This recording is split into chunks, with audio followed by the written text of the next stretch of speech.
Great. Okay, next slide, please. There we go. So let me say a word about why we're here tonight, why we've invited you. In April, the Povich Center published a series of stories that we refer to as unlevel playing fields.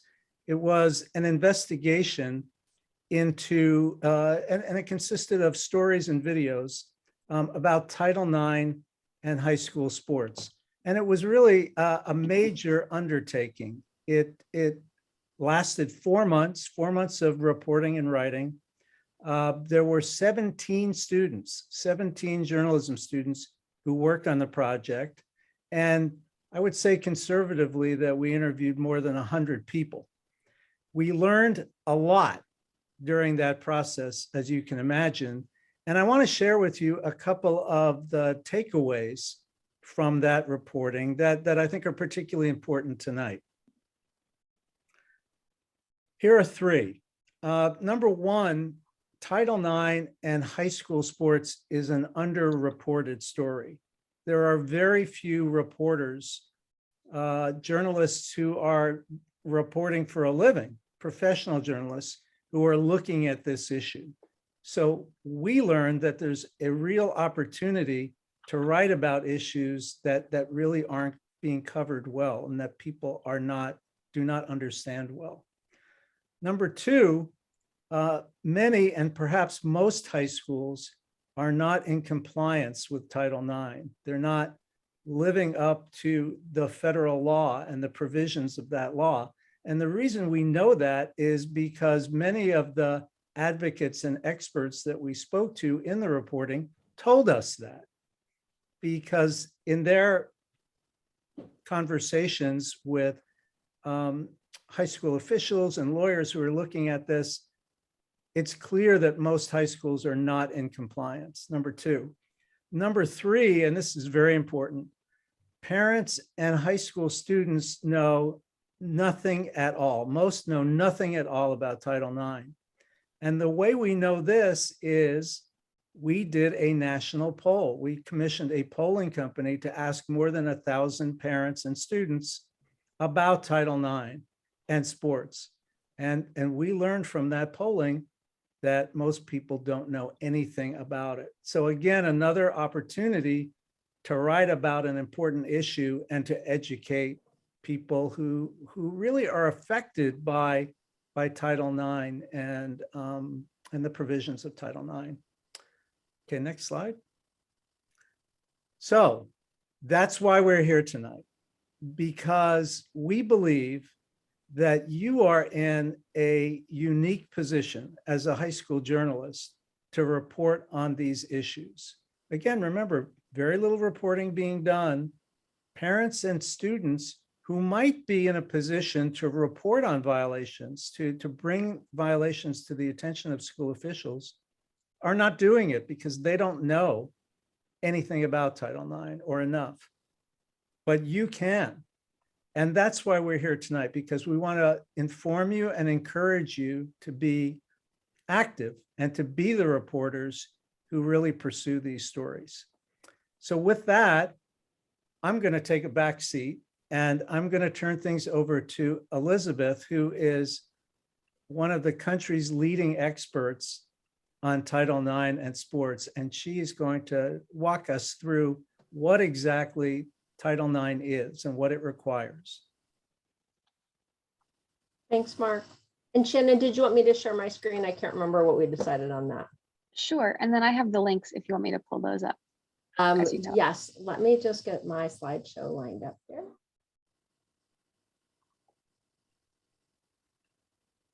Gotcha. Okay, I had to wait for you to stop sharing before I could start sharing. No, that's all right.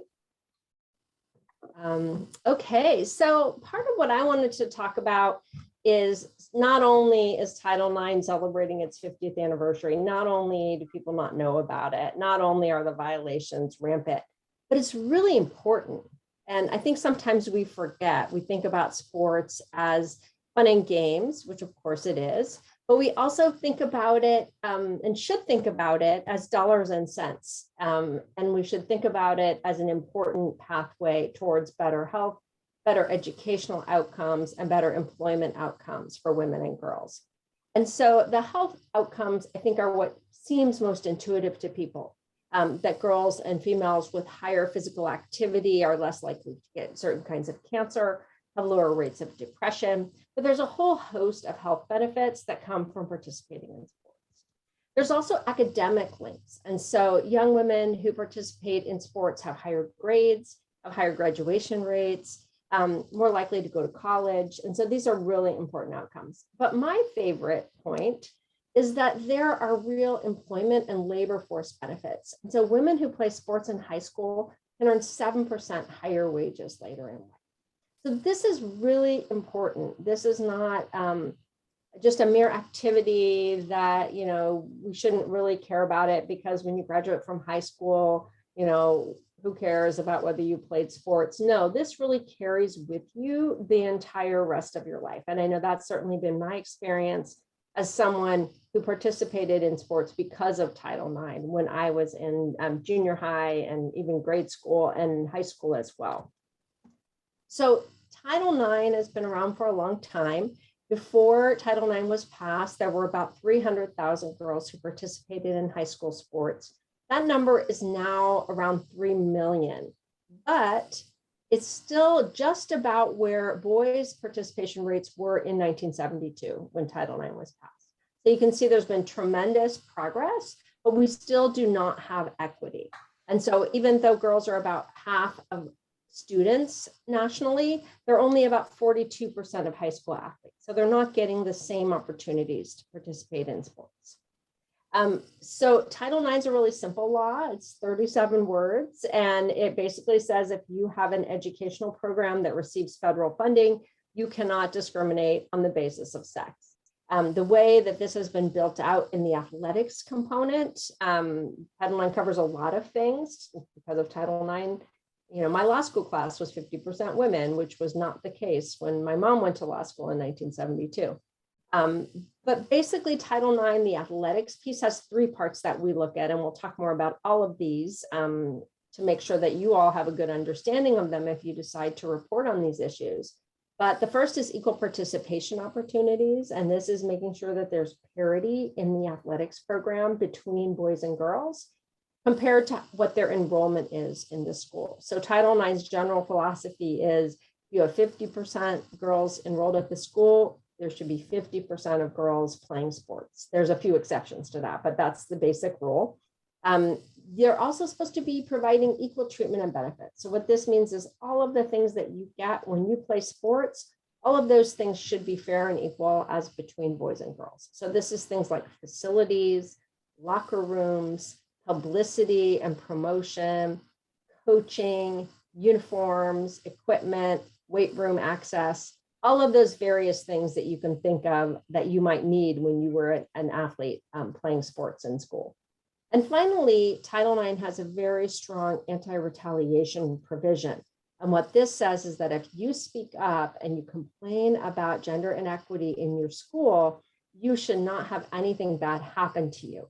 And we can talk a little bit more about this later. Unfortunately, we have seen schools retaliate against people who spoke up about Title IX, but there are very strong protections that the law provides to make sure that people are not retaliated against. Because in order to have great civil rights enforcement, we have to have people willing to come forward and speak up about violations. So I'll stop for the moment there and pass it back to who I'm sure you really want to hear from, our student reporters. Yeah, so I have the honor of introducing this group. So the next people you're going to hear from are part of the journalism school at the University of Maryland. And here they are, Shannon Scovo, who next year at this time will be Dr. Scovo. Shannon is a PhD candidate at the journalism school here at Maryland, and she was my teaching assistant in the course that produced these stories. And she was much more than a teaching assistant. She was just a wonderful resource for all of us. So we appreciate her very much. And Shannon is going to have a conversation with two of the wonderful reporters, student reporters in the class that produced this incredible journalism on Title IX in high schools, Lexi Gopin and Jalen Watson. So I'm looking forward to this. I think we're going to learn a lot about what it's like to be a reporter learning about Title IX and what are the opportunities and the challenges. So Shannon? Thanks for that great introduction, Mark. I'm very excited to have this conversation with all of you and to talk through some of this reporting. Just to get us started, Lexi and Jalen, could you both walk me through how you came upon your stories, what drew you to them, and the very first steps that you took to start your reporting on Title IX? Yeah, hey everyone, my name is Jalen. And so I can start off. So when we first started this class, first started our reporting in August, or let's just say September of 2021. We went through OCR database, and for anybody who doesn't know what OCR is, it's the Office of Civil Rights. And so we went through their database and we kind of like looked at a bunch of stories from high school athletics. So a bunch of high school athletic OCR cases. And then we kind of like went through each of them and we decided like, because obviously there were violations in all of those cases, but we kind of just went through and like categorized like, what exactly was going on and just things like that. And so actually my case was, so there was an OCR case. And so we went through the OCR case, and what happened was I actually kind of did like some Googling research on my own. And then I realized that the coach that was involved in my OCR case that I read, she actually went ahead with 3 of her players and filed a lawsuit. And so that's how I landed on my story, because I thought that it was interesting that in 2019 there was an OCR case filed, and then a year later, now there, it's going forward into court. And so, yeah, like I said, that's basically how I landed on my story, and I just went on from there. Yeah, we can definitely talk more about how you analyzed the lawsuit and the next steps you took after that. But Lexi, could you give us a brief introduction to how you found your story? Yeah, definitely. So, hey everyone, I'm Lexi. So my OCR case was for a different school actually than the one that I ended up reporting on. And I called up the coach of the case that we originally found, and he said, "Oh, there's nothing here. It's all resolved. Go call this woman at Stillwater, because that's a case you really want to report on." So that's what I did. It was one phone call, and he gave me the name of a different school that had filed a Title IX lawsuit, and I ended up reporting on that one at Stillwater. So it wasn't the original one I was assigned from the database, but yeah, it ended up being a good story to report on. So that's how I got started. So you reported on a story about a high school in Oklahoma, and Jalen, you wrote about a high school in Oregon. How did you gather your sources to report on that story from College Park, Maryland? So once I found the entire lawsuit, once I found it, I just went through, looked at the names that were involved, and I just started Googling. I went to the school's website to see if I could get, or if there was an email address attached for the coach. And then I started Googling to see if I can find the names of the parents. I use social media, Instagram, Twitter, LinkedIn. And then I found some email addresses, and I started to send emails, and then I just went on from there. I think that the internet, Google, and then of course using the school's website, and then also social media really helped me a lot, because I was actually surprised that people, responded to me, but I got a lot of responses from like Facebook Messenger, just taking chances and just taking a chance and sending out an email. I didn't know if they still had the same email, but I was taking those chances, and then people started contacting me back. And Lexi, the high school students on this call, if they were interested in reporting on a potential Title IX violation at their high school, what would you say is the first step they should take? So I would say a lot of research, looking at the case, seeing the names on the case, as Jalen just said, is really helpful. The way that I went about it is I talked to the coach first, and then because the coach at my school specifically was on board with having this case be made public, she actually put me in touch with, the head of the booster club and a bunch of the students on the softball team. So I got pretty lucky at that. But if you're starting and the coach isn't really on board, I would do more what Jalen did and just Google, look people up. Instagram, I DM'd a lot of different people to try to get a response. So yeah, just use all of your social media, use your internet, research skills, and then try to find someone in the school that will help you, that will put you in touch with other people, someone else that's, passionate about getting this story reported on. They're gonna tell you, oh, talk to this person, talk to that person. And then that's how you get your sources coming in. So that's what I would do. Yeah, that's great advice. And for both of you, what would you say to a student who thinks there's an inequity and wonders if it is a Title IX violation? How do you go about determining if a violation is happening? First, I would say if you think that there's a violation, always go with your gut. Because 9 times out of 10, it probably is a violation. And that's what I saw in my case. It was kind of one of those things where my coach knew, and then those not within the school, because my school wasn't very, my school and my school system wasn't very helpful, but outsiders, parents, people in the community, they knew. And they would offer, if you want to take this further, if you want to, file a Title IX lawsuit, I can help you on this. So I would say, first off, if you believe that there is a violation, go with your gut, because 9 times out of 10, there is a violation. So one thing that I will say is we learned, or we saw in our research, that there are Title IX coordinators within these school systems. But 9 times out of 10, they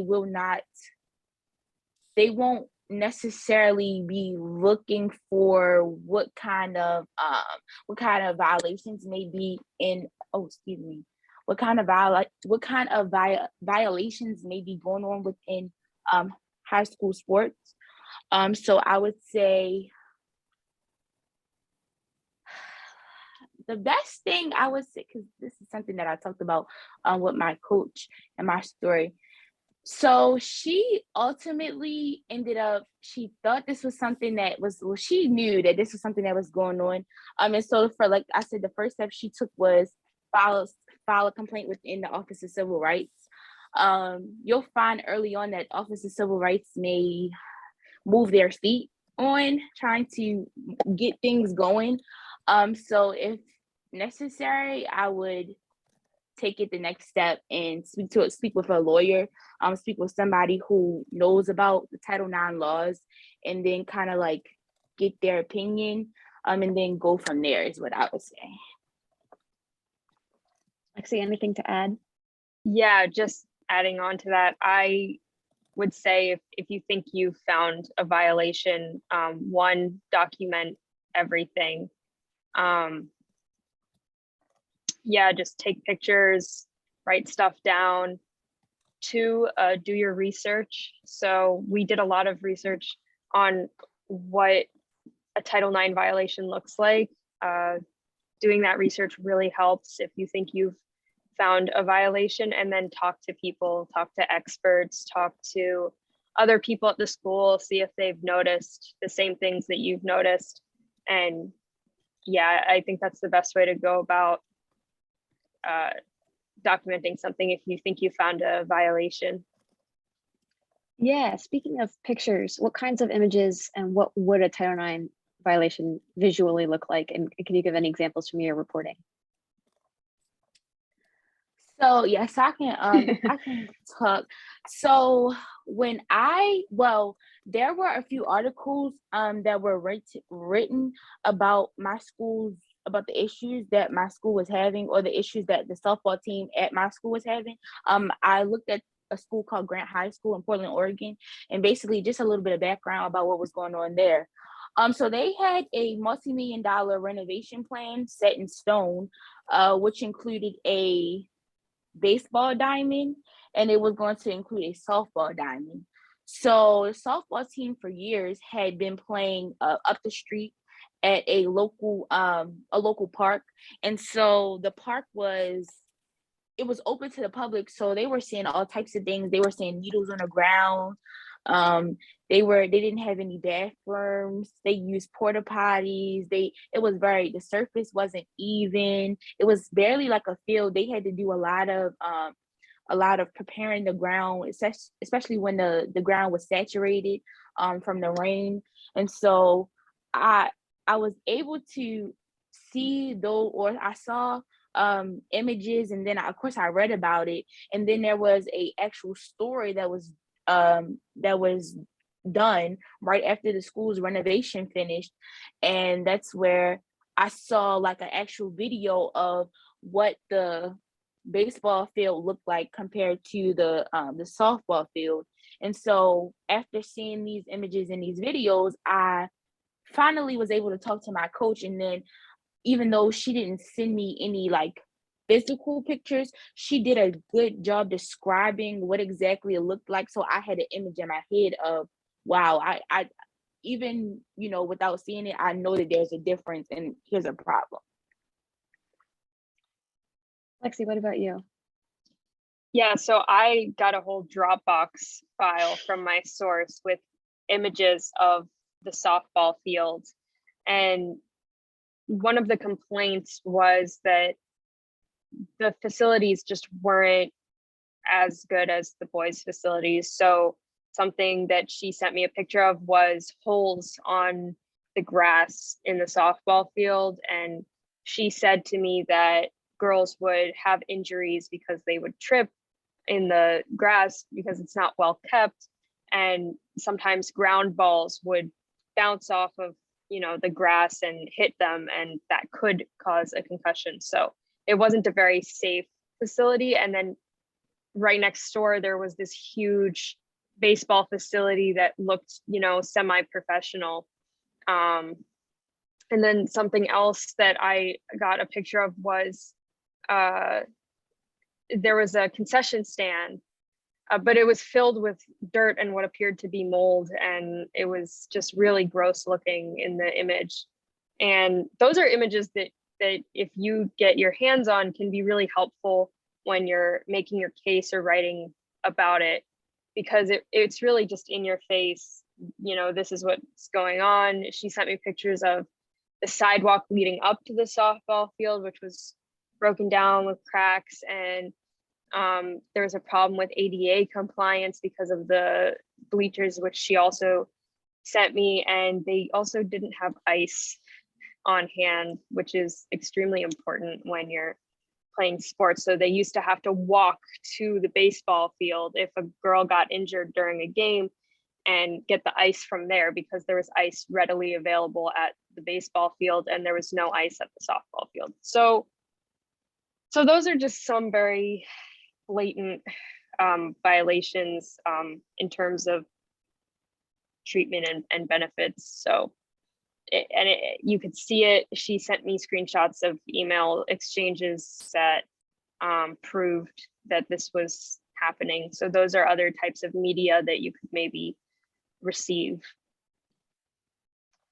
And what would both of you say to a student who noticed these inequities, photographed them, documented them, but was worried to share them for fear of maybe getting in trouble?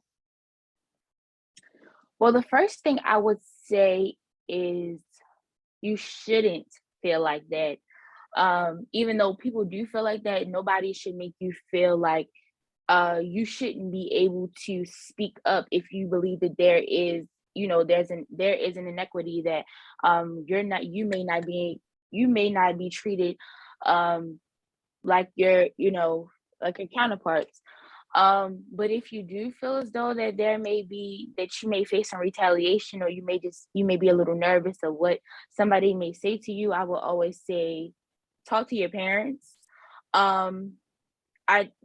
Parents will, and what I found in my case was, even though there were three players on the lawsuit with my coach. One of them was 18, so I was able to talk to her without needing parent consent, and then the other two were underage, and I wasn't able to talk to them, but their parents were extremely vocal about the treatment that they were facing. So I would say 9 times out of 10, there's an adult, someone who you can voice or express how you're feeling, what you're seeing, bring it to their attention, and I'm almost sure that they'll speak up on your behalf, just if you want to cover your bases, as far as like maybe seeing some potential backlash or retaliation. And Lexi, you definitely had in your case a parent that was actively supporting the student. Can you talk a little bit about that and what you would say to students who are worried about getting in trouble? Yeah, of course.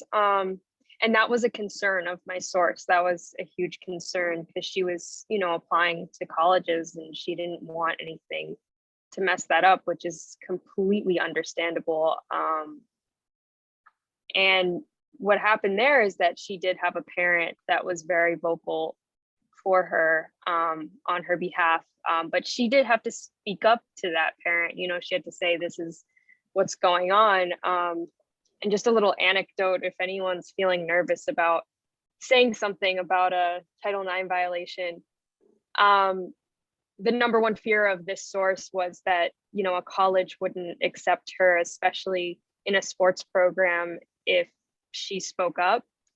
But the school that she applied to actually ended up liking that she spoke up against clear violations that were going on. And they think that it might have helped her acceptance at that school. It wasn't a negative thing. It was actually a positive thing for her, because this school saw how hard she was fighting for equality. And that's something that they wanted at their school, at the college that she now goes to, I believe. So it's not always going to ruin something for you. It might actually be an opportunity if you speak up about this stuff. And yeah, getting adults to speak up with you or for you is helpful, especially when you're under 18. It can just be really frightening to speak up against these people who have so much power over you at that age, the principal and everything. So I completely understand, especially after talking to these students and how worried they were about getting their coach in trouble, getting their team in trouble. It's sad that they have to feel that way for wanting equal rights, but sometimes it's just something you have to do. So yeah, that's my 2 cents. No, that's great advice. And so if you're a student who has decided that you want to speak up, reporting on these stories isn't always easy. What is one of the biggest roadblocks that you faced in your reporting, and how did you overcome it? I would say one of my biggest roadblocks, and Shannon knows because me and Shannon had a lot of conversations about this. My school system and Grant High School itself, they were not they did not want to communicate. They didn't want to, and so it was hard for me because as a reporter, you never want to be biased, right? You want to tell everything from both sides. So my plan was to go in, clear as day, I can see that there's violations, but from the principal side, from the athletic director side, from the regional athletic director side, like what happened? What exactly happened to get this outcome? And we sent letters and nobody responded. Nobody wanted to talk. So it became at first, I talked to Shannon, and I was like, Shannon, I hope I don't get any nasty phone calls, any emails from this principal, this school board. I don't want to, I've given them an opportunity to speak with me. I've even reached out to the Title IX coordinator in the school system, superintendent's office, and nobody wanted to speak with me.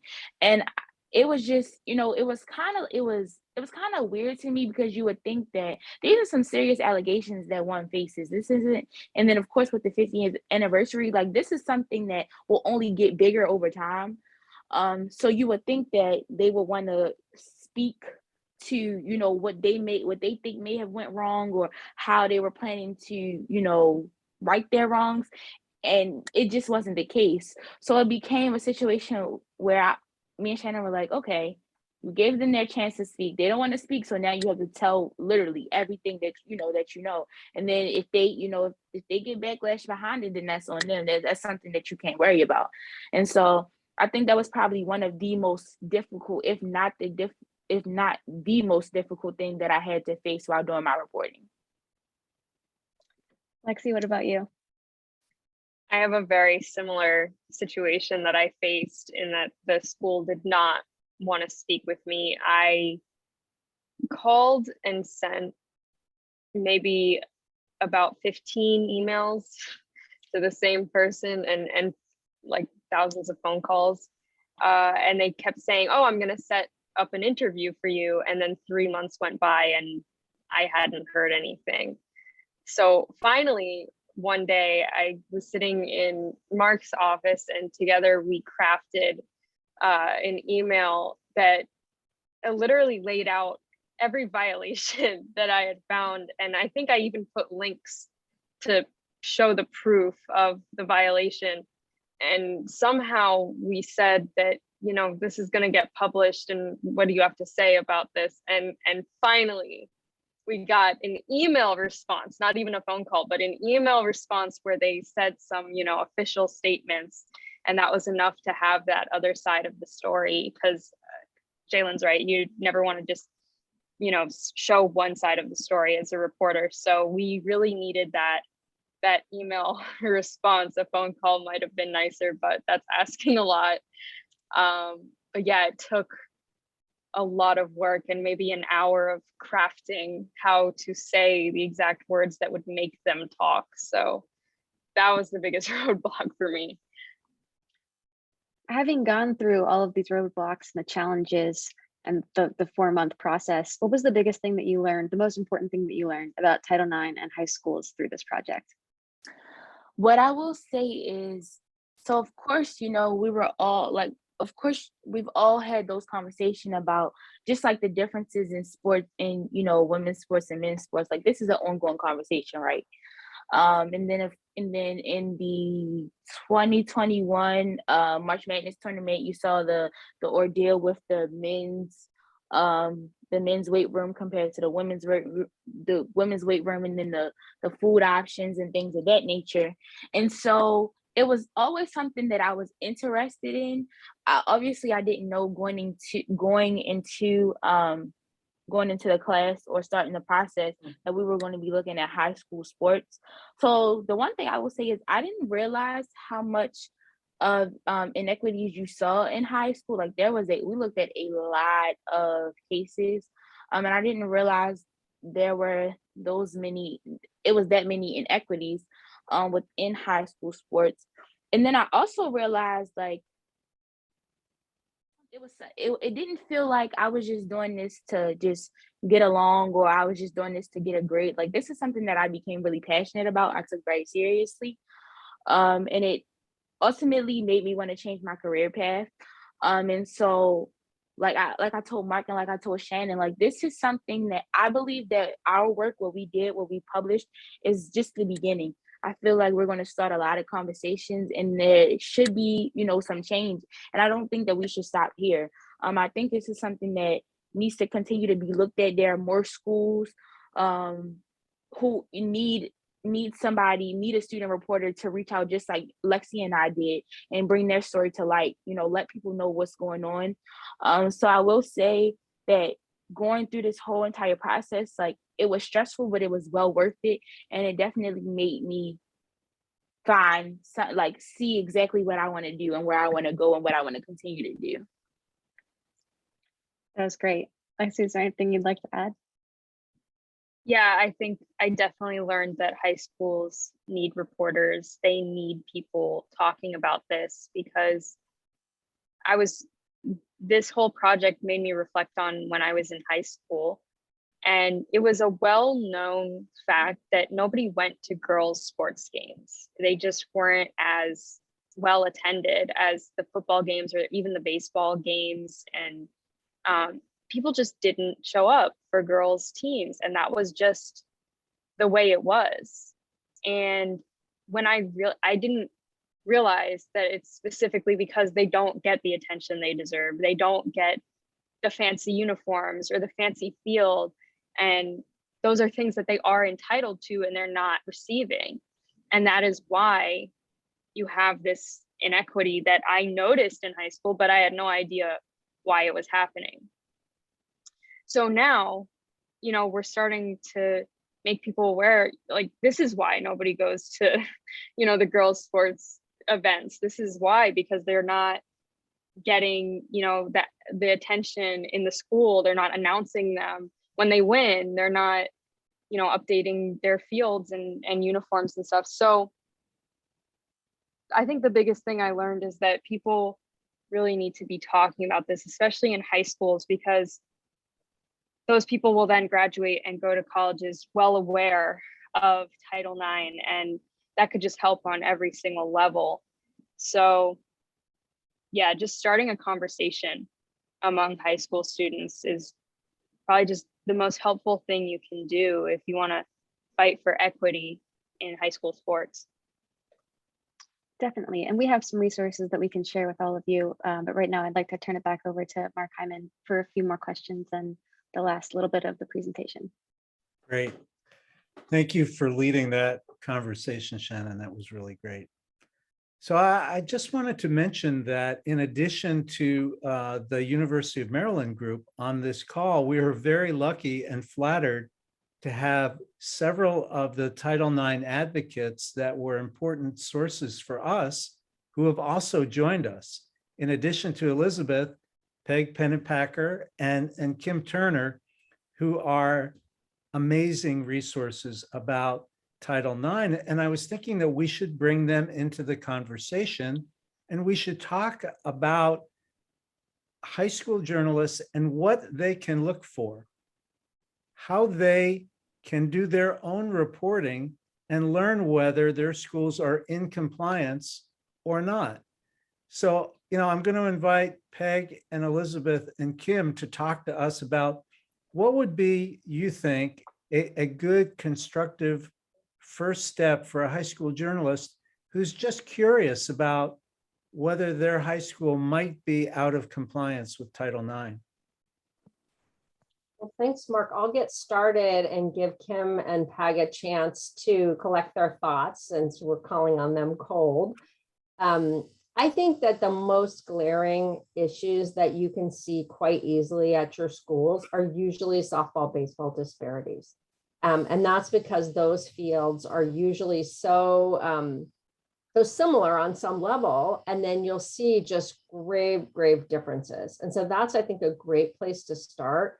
Another really common violation that we see is problems with locker rooms. And so what will often happen, especially at older schools, is that they will have a PE locker room for male athletes inside the regular PE locker room. And so you'll hear that referred to sometimes as the athletic locker room, the football locker room. We see that all the time. And then the other thing I would look at is there is some publicly available data about participation opportunities. Shannon shared the link to the OCR database. It's not the easiest database to navigate, but you can navigate to your school's data There's lots of limitations to the data, as these student reporters from University of Maryland pointed out. But once you have the data, you can plug it into a calculator that we have on our website that Kim Turner designed. That's at Fair Play for Girls in Sports website. And you can look at the participation gap there. And what you'll often find in any given school is that there will be maybe 100 girls who could play sports if there was more equality. So I would look at some of those basic things. We also created what we call a checklist in California, and I'll put that in the chat. This gives you some places to start, basically things that someone who doesn't know everything about the athletic program could look at kind of as an outside perspective, so definitely that gives you a few hints about where to start. That doesn't tell you that there's a legal violation or that you would win a case. But what I have found over the years is that if there are these grave disparities in these areas, usually you're on to something. So I really agree with Jalen about like follow your gut, because probably there are violations. So I will pass it to Kim to see if she has any thoughts she wants to add. So Kim, we've got baseball, softball, and locker rooms and participation data. What could you add to that list? Yeah. Hey, Mark. Hey, everyone. Great session. Amazing to see everybody. Thank you. I would add a couple of other pieces of low-hanging fruit, which I think student journalists especially are in a prime position to collect, which is things like publicity and promotion. And frankly, this is really hard for an attorney, an adult attorney, to gather, because we can look at the public data or even outside facilities that we can walk. But, when you're an attorney or an advocate, you're not walking the school halls, listening to the PA announcements or the seeing the bulletins on the bulletin boards, or even the marquee day in and day out. You're going to see, okay, boys wrestling is doing yet another meet today, but why are we not seeing girls wrestling on the marquee or some of those kind of promotional areas of the school? So that's a good one. And, pep rallies and, band presence, cheer presence at different games. Yearbook spreads are another key thing that we look at. Again, that like a journalist is probably sitting in an office that has all the yearbooks. Just getting a yearbook can be hard for an attorney or advocate, whereas students are going to be able to go to the library and look and see, oh, wait a minute, why does football have like a 10-page spread in this, the last 5 years of yearbook, and yet like girls tennis is like half a page. So there's a lot you can look at and be, a gumshoe and do a lot of analysis. And to others' earlier points, it's like 9 out of 10 times it's a problem and you're on the right track. So I would also just say, like, your hunches matter and trust your guts. And, it doesn't take a law degree to be seeing these inequities. Like, I joke that my 8-year-old daughter knows when something's unfair. She's counting the chocolate chips in this cookie versus that cookie, and you can tell, so do trust your gut. And then just the other thing two quick things to mention is it's hard because the teams are siloed. So sometimes, like, softball doesn't have a team room or a locker room or batting cage, but they don't go hang out with baseball. They don't always know what baseball is getting. So it's hard. And then girls and boys don't always go into each other's locker rooms, or have access to the team rooms and locker rooms. So just want to flag that these are public institutions that you should be able to check out in safe ways. Ask the principal, hey, can I do a quick tour of all the team rooms and the locker rooms, during off hours? Because these are public institutions that should effectively be open and transparent to all. And then lastly, the air that you breathe, the water you drink is an issue. So I had this in my own situation in high school where I played girls soccer in the winter. We never traveled for soccer ever, but the boys soccer team in the fall did a week-long tournament before the season started every year. I did not even think about this until like 2 years ago. I was like, yeah, I think things were pretty equal on my soccer teams. And I was like, wait a minute, why did they travel for a week and we didn't before the season started, or at any point in the season, the tournament? So, I just took it for granted that was a norm. So do try and check your norms, because it's hard sometimes to see inequity when we've literally been steeped in it our whole lives. So thank you. And I'll pass it to Peg. Yeah, thanks, Kim. Hi, Mark. Well, first of all, for the students on the call, please know that I'm not an attorney, nor do I pretend to be. I am a retired high school athletic director of 36 years. And so I've lived in the trenches. And now I spend my life being really an advocate of girls in sports, and I do consulting work for K-12 schools and help them understand the law. And I think that's a starting point for the students in this session is to research, do a little homework, do some research, and learn a little bit more about the law and the mechanics of the law. But to add to Elizabeth's and Kim's list, if you will, I would tack on there things like teams who get pre and post game meals. School districts that I work with, that has been an issue. And, kind of examining that a little bit. Transportation. Are girls' teams riding in vans? Are they being transported in cars? Or are they riding the big yellow limousines and the boys are getting the coach buses? Those types of things. Another area that you would, probably want to look at if you're brave is booster club funding and any outside resources coming into the program. I'd say many of the schools that I work with, the booster club issue is an issue.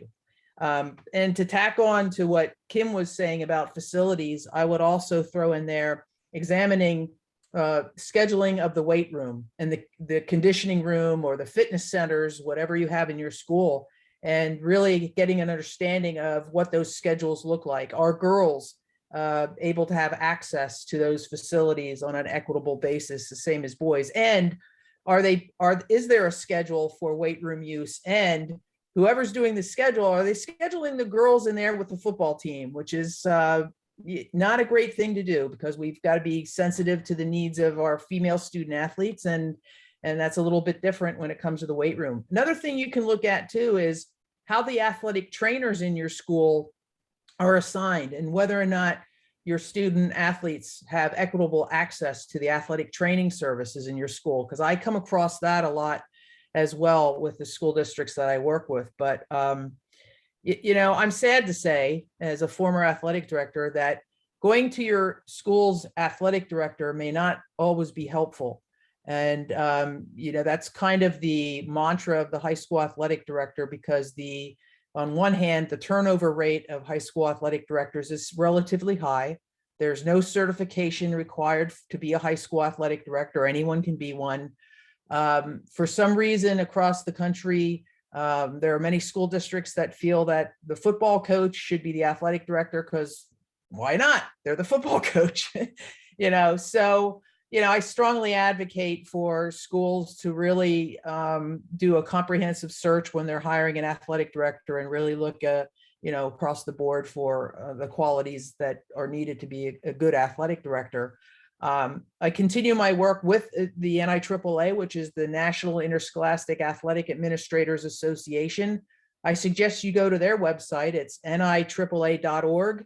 And I also suggest that you go to the National Federation of State High School Associations website, nfhs.org. Those are the two major high school athletic organizations that really need to be involved in this and be on top of this stuff. National Federation is very supportive of Title IX.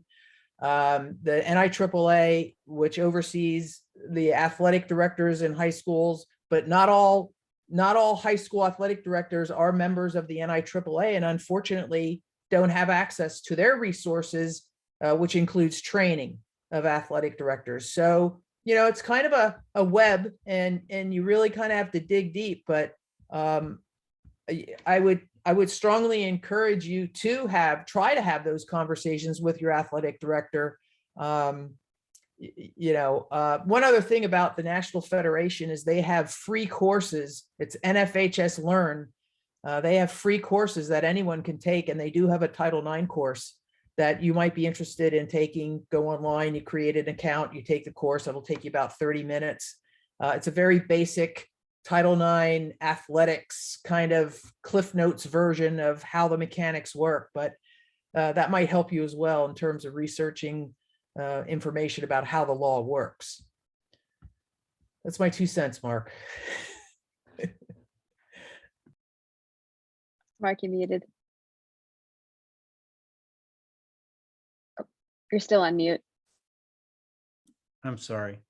I'll give some brief advice from the perspective of a journalist, and that is do some reporting on your own. You're in a better position as a high school journalist to learn information about your high school than I am, than Shannon is, than anyone on this call is, because you're right there. You have relationships with the students and you can see the situation in ways that we can't. So you really have an opportunity and maybe even a responsibility as a student journalist to be thinking about these issues and maybe writing about them. You know, we could go on for a long time, and I've kind of committed to ending in an hour. So we have about 8 minutes left, and I'm really curious to know whether the high school journalists on the call have questions for this group. So is there anything that you'd like to share? We'd like to know why you decided to join the call tonight.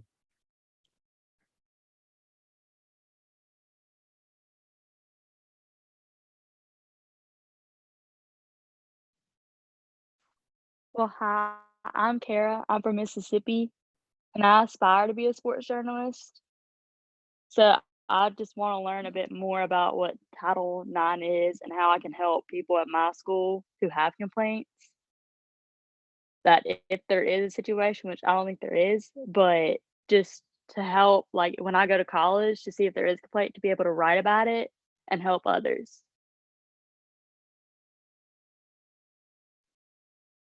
Thank you, Kara. No problem. Apply to the University of Maryland. Well, I'm trying to look at several universities. One of the universities I really want to go to is the University of Mississippi. That's in my home state, but I have been looking at the University of Maryland. It looks like a really good journalism program. Wonderful.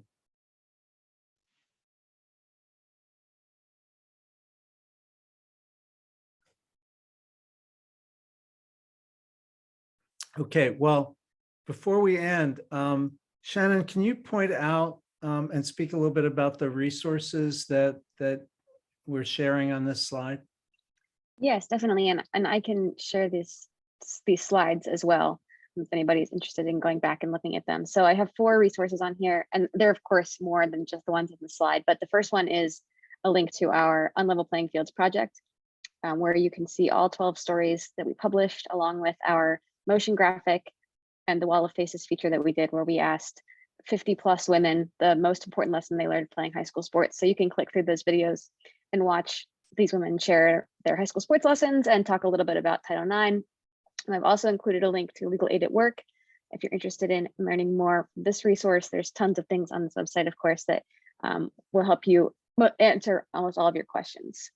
I've also linked to the Women's Sports Foundation 50th anniversary of Title IX report, which is very long, but there's all different kinds of sections you can read about, depending on what's most interesting to you with regards to Title IX at its 50th anniversary. And this goes beyond high school. This is college. This is all of Title IX's elements, but there's definitely parts about high schools in here, and our project is also cited in this report. And then the last resource I have here is Champion Women, and this is Nancy Hogshead's Makers organization that advocates for women and girls in sports. And that website also has tons of resources if you're interested in learning more. I noticed that Lexi put her email address in the chat, and I think many of us on the call would be happy to talk to high school journalists who want to chat with us about how to pursue stories. So please feel free. I think it's easy to find any of us on this call. None of us are very good at hiding. We're all out there on the internet with our contact information. So I want to thank the University of Maryland group, Shannon and Lexi and Jalen, for joining and spending time talking about the project. I want to thank Elizabeth, who was so wonderful to co-host this event with us and was so helpful to us during the reporting of the project. And Kim Turner and Peg Pennepacker, who have been great friends as we've pursued this project. It would have been a much different and not nearly as informative project without your help. So we're very grateful to you as well. Okay, we'll post this on our website in a couple of days. So you will find it there, and we're very happy that you joined. We'll see you soon. Good Thank night. you. Thanks, everyone. Thank you.